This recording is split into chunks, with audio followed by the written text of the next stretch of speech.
Good morning, everybody. Let's talk about why we will probably never colonize other planets, let alone nearby planets like Mars. But before that, I have to give some shout outs to some of my fans and friends from my previous episodes. And the first one goes out to Kelston Hubler, who diligently and unceasingly writes me very detailed paragraphs and emails elaborating on the ideas of my previous shows and coming up with recommendations and suggestions. And he's a really he doesn't comment much, but he's really a star viewer, and one of the reasons that keep me going at this is the fact that I'm reaching out to young, inquisitive minds like Kelston's. So, hello again, Kelston, and thank you in advance. And the other shout out goes to Ashley Patch, who communicated me recently about a dream she had about these podcasts and these YouTube videos, whatever you want to call them. And in her dreams, millions of people were flocking to concerts that I was giving. But these weren't musical concerts. So these were things like, in the 1970s, there were these stadium concerts in every city across the world, like American Midwest, Eastern Seaboard, California, Australia, Europe, whatever. So in Ashley's dreams, I was having these types of shows, and millions were coming like crazy fans. And I was just going on stage and just talking about random stuff off the cuff. And it would be strange indeed if we could live in a world like that where, unusual semi-scientific ramblings like mine would have such a huge audience. But we don't. I think there's a reason why this is a YouTube channel with a couple of thousand viewers at most. And actually that's a good thing. I was never concerned about numbers. I'm mostly concerned about putting my ideas out there and sharing it with people. So Kelston and Ashley, thanks for your great feedback and contributions to this show. But now let's get back to the matter at hand. Why we will probably never colonize another planet. Okay, so much has been made out of this, especially Elon Musk's SpaceX company uses this as a very popular marketing trope. By the way, when a new idea or a crazy news or a discovery comes out of a corporate source, always consider first and foremost that this is probably an act of PR, or they are putting a spin on a small discovery and making it sound like an enormous one. And such is the case with SpaceX. And don't get me wrong, I've got nothing against these companies. SpaceX is a great company. I think it's come up with a very economical way to launch satellites into orbit. But now the PR part begins when the said company and the said owner of the company starts saying things like, wow, the first mission to Mars, it's going to happen in my lifetime. I'm already drawing up the plans for Mars Base 1 or things like that. So who is going to go on these missions? Are you going to send criminals? And just to get things into perspective, colonizing other planets is a completely different ball game. Imagine living in Antarctica, but you even have to ship the air in. Or imagine living in one of the worst deserts, but you have to ship everything in. So imagine like you're in Mars, you signed up with SpaceX or whatever company that's doing this, and every moment of your life is spent watching these pipes or bottles of oxygen. And that's another thing that gets to me. Like people who, there's these like online call-outs every now and then. It's like, we are accepting now colonists for a future mission to space. There was actually an online campaign. I don't remember the name exactly right now, but this really futuristic sounding website where they collected applications from the people who were supposedly going to go on another planet and live there as colonists. And I mean, almost everyone who responded to this call out was either an artist or a hipster or some sort of futurist who, I don't know, read 2 pages of Ray Kurzweil and wants to be immortal or something. So all of these people were, yeah, I'd like to go into space. I don't get along with people anyways. These kind of, like fake introverts. So imagine these people. They're on like this Mars mission, and all this, I don't know, video artist from Istanbul, or like an introverted author from Antwerp, or like these, hipster types. All they have to do is like watch pipes and grow food and, I don't know, shit in buckets. It's never gonna work. These efforts, before going to Mars, let's try having a dry experiment on Earth. And actually, it's of course not surprising that things like these have been attempted before. There was the infamous Biosphere 2 experiment in the California desert or the Nevada desert. And it was called Biosphere 2 because Biosphere 1 is Earth. And of course, on the exact time I'm recording a podcast, the washer has to stop. So, of course, Biosphere 1 is Earth, and Biosphere 2 is this enormous greenhouse in Nevada or California or whatever.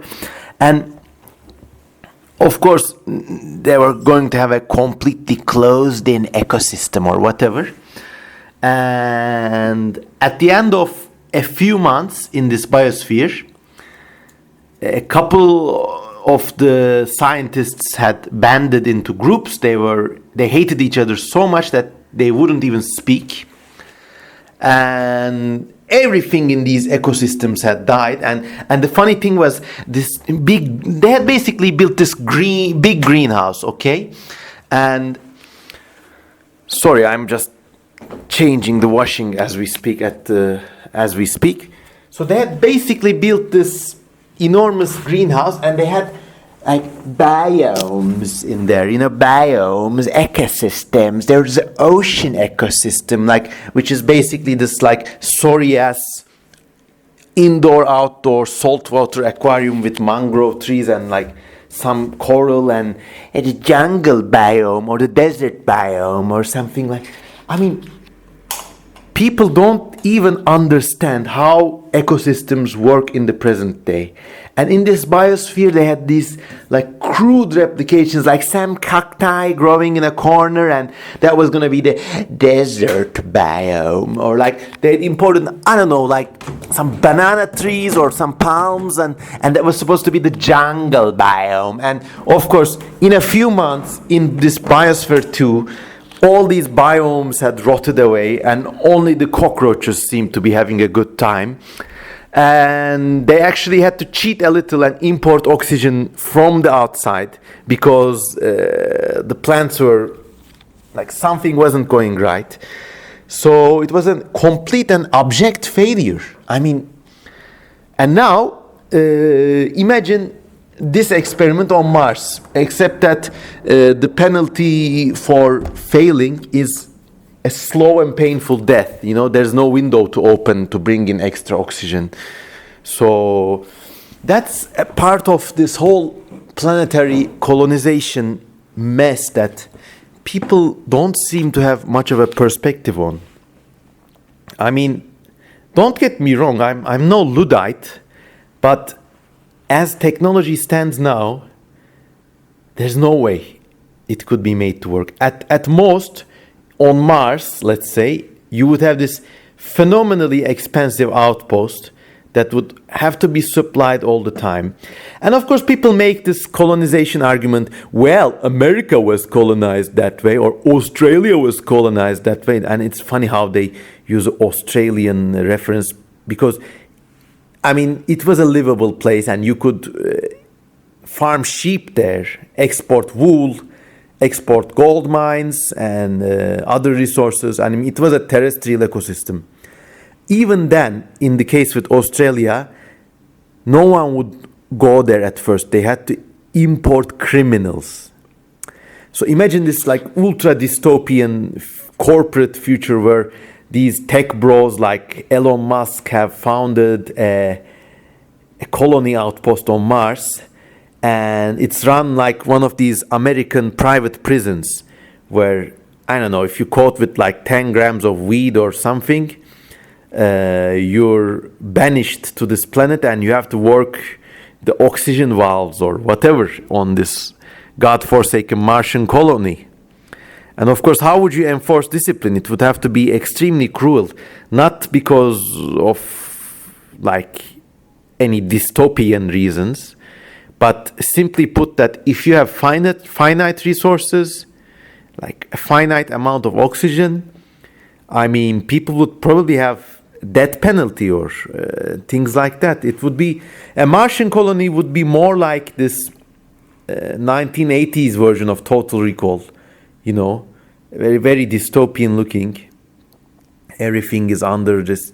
I mean, at most, if like people gave it their goddamn best, it would be like this dead shopping center teetering on the edge of chaos, manned by convicts, flown in from, I don't know, United States for border infractions, or I don't know. And what would the economic output of this colony would be? You know, at least on earthly colonies, you would have some product, you know, tea or wool or grain, metals. So what would a Martian colony produce? We don't know. I mean, but to make the break even, it would have to be something goddamn expensive and lucrative, you know. Uranium, I don't know. And chances are such a resource does not exist on Mars. It's just rocks. Well, you could mine iron there, but hey, you could mine it on Earth too. It would have to be a game-changing resource, and one that likely does not exist to make any colonization venture on Mars feasible, let alone profitable. But also like, remember the references we made about prisons, and people almost never think about the social mindscape of these. They believe that if they make these fancy-ass machines, some doe-eyed utopian will come along and operate them and live in them, you know. Oh, by the way, one thing that could make the Martian colony maybe feasible if you market it as a resort to extremely rich people. So, you know, people like Arab sheikhs could come there for vacation. And I guess it won't be much of a change in the scenery, only there's no oxygen and it's colder. I mean, you see, whatever angle you look at this, it doesn't hold up. Yeah, maybe there's like 2 or 5 maniacs who could shell out billions of dollars for a ticket to Mars. But then how are you going to maintain the base? It just doesn't add up. It's much more efficient to just send robots there. And if the push came to the shove, maybe you could make this gigantic spaceship that would somehow harness comets or icy asteroids and crash them to the surface of Mars. So at least you would have more ice there. But by the way, you do have ice on Mars, on the poles. It's all frozen up. So you'd have to find some way to melt it. But I don't know, geoengineering, we just don't know how it works. And we may not have the resources to pull it off, you know. So even terraforming is out of question. And going back, let's say if this thing happened, people rarely think about the psychological or social consequences. Any off-world colony would be so dependent on life-sustaining resources that it's inevitable for some sort of tyranny to evolve there. And it's not because people are innately bad, it's just how things would have to be. And actually, if you look at science fiction literature, there's a good example of that called Gateway by Frederick Pohl. This is a series of novels, but you only need to read the first one, actually. So what happens is, on one of the moons of Mars or Jupiter, I don't really remember, people discovered this alien base called Gateway, and it's full of these faster-than-light spaceships, but no one knows how to operate them properly. They figured out you could press some buttons, and it's a bit like going to random destinations, but it's all a lottery shot. I mean, if the trip is extremely long, you could die en route, you know? But every once often, people discover like a habitable world or like some big galactic secret that makes these ventures extremely lucrative. So people come to this Gateway place, you know, and stay there, but they even have to pay for the air that they breathe. And if they cannot afford the air, they get thrown out of this space base and they get thrown into the vacuum. And in the story, it's all dressed down in very convenient and friendly looking languages. And it says like, failure to pay your air credits may result in expulsion from Gateway Industries Incorporated, and we may not always guarantee the availability of a spacesuit or something like this. So it's a very smart take on the kind of corporate fascist tyranny that such ventures will inevitably take form in, you know? And don't get me wrong, I mean, I use these words like corporate fascist tyranny. I'm not like anti-capitalistic or like, but it's just the form that these ventures will have to evolve into if somebody is going to make a colony in a place with dearly finite resources. Okay, I guess I haven't stressed this point enough, so let's go on. Let's go on with our speculation. If there is a planetary colony near Earth, those are the dire circumstances, and it's far easier to just send robots. And if you discover something that's infinitely lucrative, like some extremely cheap uranium that's like as common as sand on a beach, well, then I guess it would make sense to make a colony there. But once again, it would be a sorry ass life for anyone who goes there. Let's talk now about the ultimate bullshit, off-world colonies. How are you gonna make those? Like interstellar travel. Imagine you make a generation ship. You know, these are these enormous sci-fi spaceships that people have, like people breed in basically for generations. In the years and decades it takes for the ship to come to its destination. Imagine one, I don't know, a pipe to a reactor broke. Okay, you're going to have a spare, okay. Imagine the trip takes 200 years. How many spares are you going to need? How many spares of the spares are you going to need? How many backups of the backups are you going to need? And ultimately, you're going to need so much backups that you're going to have to like launch like 10 ships in one basically. And that's just not going to be physically sustainable. I mean, you have a better chance just trying to engineer these very basic like green algae, cockroaches, people, oxygen loop kind of basic ecosystems that can live in space. You have more chance of achieving that than you have a shot at arriving to another planet safely. And that's just the arrival part. How are you going to find Earth-like planets? How are you going to go there? We just discussed about this. When you go there, how are you going to settle down? I mean, it would be extremely tragic if, like, all these people come to this other planet and at the end they all die because of a bacterial infection, or the life on that planet is not compatible with that of Earth.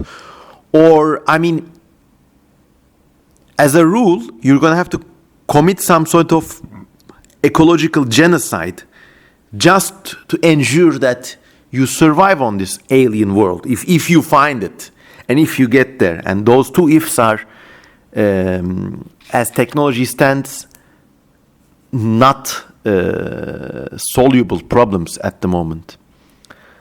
So yeah, interstellar travel, good luck with that.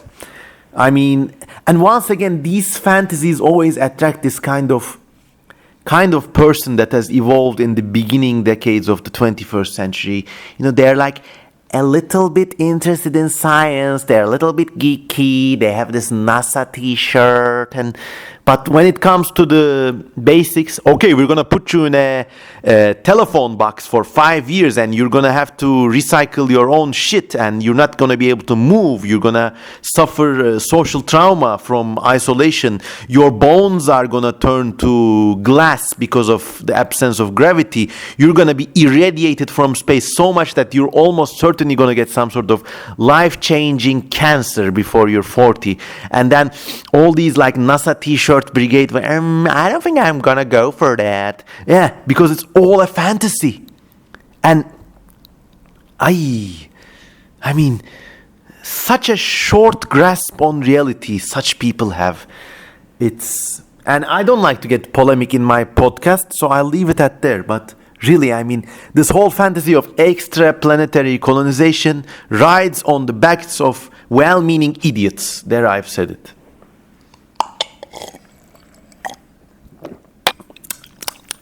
And let's assume this scenario that the powers to control the entire planet are given to us and we have to make an off-world colony. How are you going to direct the resources? How are you going to put all these people into those ships? And not everybody may want to go on these ships. So you may have to like ship out criminals. But interstellar colonization is such a venture that you're going to need actually highly skilled people. So like if you're going to put in criminals, they're not exactly the kind of people who would know how to operate a space farm or tend a nuclear reactor. You know, I mean, Earth would have to assume such a state of dictatorship that it would make all former dictatorships look like hippie garden parties before it can even begin to contemplate building a spaceship. It's always think like, this is a podcast and a thought exercise, but always think that technical innovations have this social dimension to them. And there's a certain type of society that can operate trains, you know.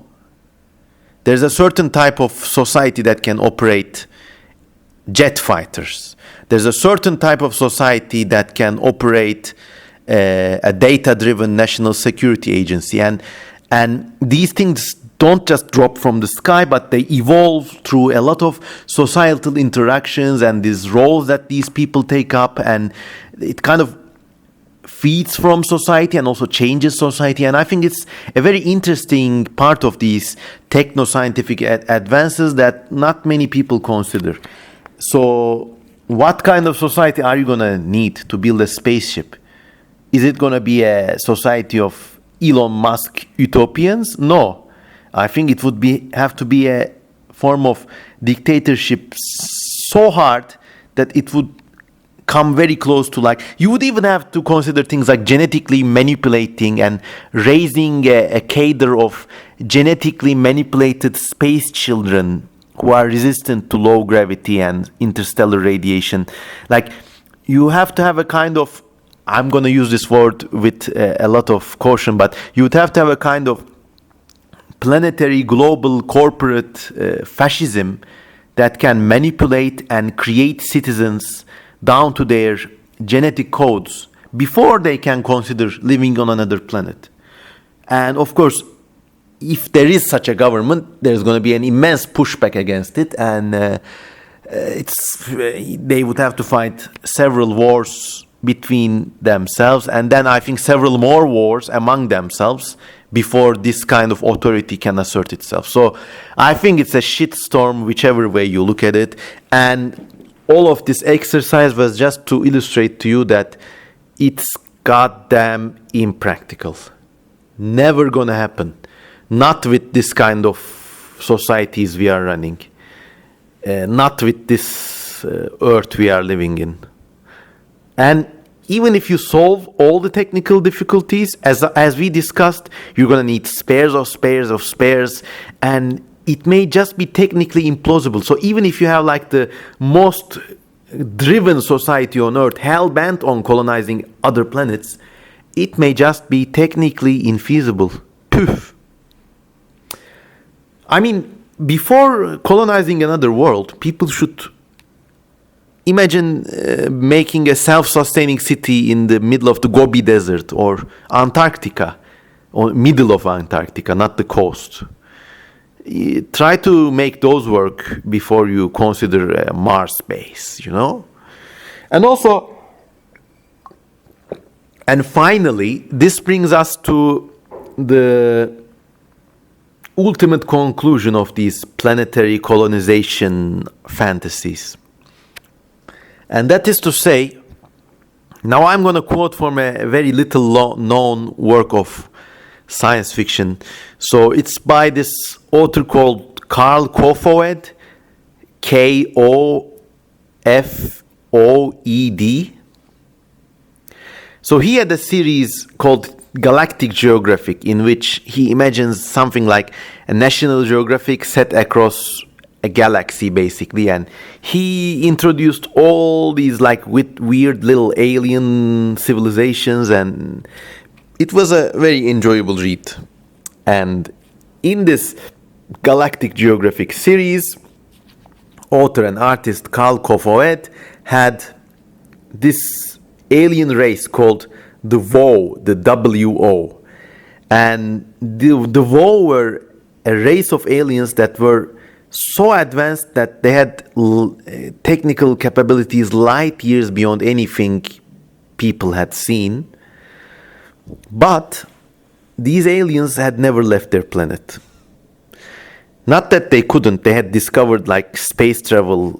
Of course, it's a sci-fi trope. They had discovered space travel and faster than light transport centuries ago. But they had just never bothered.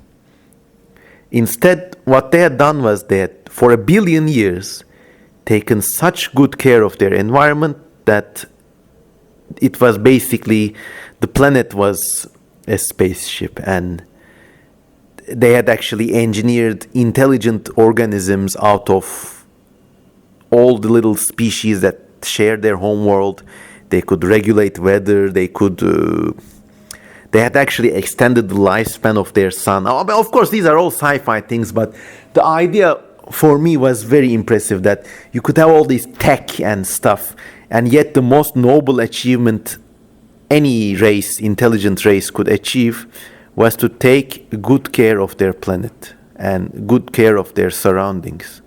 After all, we are only given one planet, and I don't think people can actually wreck Earth even if they wanted to. But certainly we could take better care of it. I mean, it's like taking good care of your apartment. I mean, you could have a crack whore apartment, or you could have a warm, livable house that you always clean and maintain, and there's like books and plants and paintings all over the place, and you cook good food in the kitchen, and it's a happy house. And the choice is up to us, in apartments or in planets. And the folly of colonizing other planets should always remind us how we could just we could choose not to squander all these resources on space shit, but instead focus on our own planet. I mean, for a fractional budget of what it would take to go to another planet, you could protect all of these earthbound environments. Or you could, I don't know, feed a lot of starving people. That's a change. So those are my ideas, guys. I think for a lot of social and technical and just plain logical reasons, we will probably never colonize another planet. Not even the ones close to us. Instead, we could focus more on taking better care of our own planet. After all, it's the only one we've got. So what do you think? I mean, maybe you disagree. Very well, you may have solid critiques about you may have solid critiques of my ideas. Please like or dislike or share, or please comment. Let's discuss this on the comment section. And maybe in the future, we will have millions of viewers big enough to fill stadiums. That was all, boys and girls. Have a nice day. This was CM Kosemen. Have a good day. Bye.